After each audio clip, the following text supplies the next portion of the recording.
একই অফার দিলে কাস্টমার কেন আপনাকেই বেছে নেবে? অনলাইন বিজনেসে প্রতিদিন আমরা একই বাস্তবতার মুখোমুখি হই। একই প্রোডাক্ট, একই দাম, একই ধরনের অফার, কিন্তু কাস্টমার কিনছে না। যখন আপনার অফার শক্তিশালী না থাকে তখন কাস্টমার দামের উপর সিদ্ধান্ত নেয়, কারণ মার্কেটে অপশন অনেক বেশি। এই অবস্থায় যতই মার্কেটিং করুন, রেজাল্ট সীমিত থাকবে। শক্তিশালী অফার বানাতে 3টি বিষয় চলুন জেনে নেওয়া যাক। প্রথমত, স্পেসিফিক টার্গেট মার্কেট।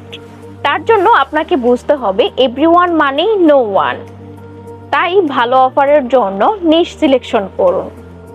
আপনি যখন স্পষ্ট করবেন কার জন্য, কোন লাইফ স্টেজ, কোন নির্দিষ্ট সমস্যার জন্য, তখনই আপনার অফার আলাদা হয়ে যাবে। দ্বিতীয়ত, সাইকোলজি লাইফস্টাইল অফার।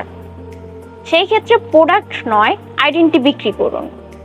মানুষ কেনে সে কে সেটা শনাক্ত করার জন্য, সে কি হতে চায় সেটা অর্জনের জন্য। এই ক্ষেত্রে অফার কাজ করে লাইফস্টাইল লেভেলে। অফারে ভ্যালু বাড়ানোর উপায়: testimonials, podcast, influencer task, authority mention. এগুলো প্রোডাক্ট বদলায় না, তবে আগ্রহ 10 গুণ বাড়ায়। যখন কাস্টমার দেখে আমার মতো মানুষ এটা ব্যবহার করছে, যাকে আমি ফলো করি সে এটা বিশ্বাস করে, তখন সিদ্ধান্ত নেওয়া সহজ হয়ে যায়। তৃতীয়ত, প্রি লিড ম্যাগনেট। সেই ক্ষেত্রে অফার কেনার আগেই ভ্যালু দিন। শক্তিশালী অফার সেলস দিয়ে শুরু হয় না, শুরু হয় ট্রাস্ট দিয়ে। এই কাজটাই করে lead magnet. Free guide, checklist, consultation, mini training এর মাধ্যমে ভ্যালু দিতে পারেন। যখন কাস্টমার আগে ভ্যালু পায়, ট্রাস্ট তৈরি হয় এবং ডিসিশন নেওয়া তখন সহজ হয়। একটা বিষয় মনে রাখবেন, উইক অফারে হয় প্রাইস কম্পিটিশন, আর স্ট্রং অফারে হয় ভ্যালু কম্পিটিশন।